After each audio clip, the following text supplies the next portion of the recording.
The Holy Gospel according to Mark, the 5th chapter. Glory to you, O Lord.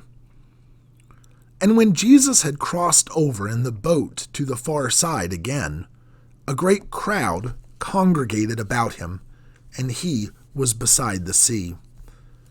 And one of the leaders of the synagogue, Jairus by name, comes, and seeing him falls down at his feet, and implores him urgently, saying, "My little daughter is at the last extremity.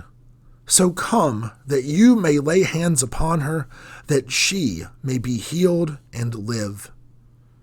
And he went with him, and a large crowd followed him, and pressed in upon him.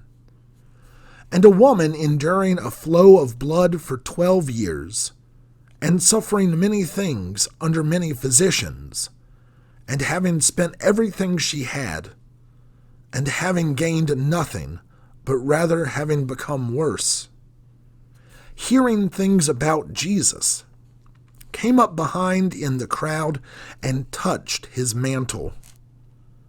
For she said, "If I may touch even his mantle, I shall be healed." And immediately the fountain of her blood dried up, and she knew in her body that she was cured of her affliction. And immediately Jesus, recognizing in himself the power going forth from him, turning in the crowd, said, "Who touched my mantle?" And his disciples said to him, "You see the crowd pressing in upon you, and you say, 'Who touched me?'" And he looked around to see the woman who had done this. And the woman, afraid and trembling, knowing what had happened to her, came and fell down before him and told him the whole truth. And he said to her, "Daughter, your faith has healed you. Go in peace and be healed of your affliction." As he was still speaking, they came from the home of the leader of the synagogue, saying, "Your daughter has died. Why continue to trouble the teacher?"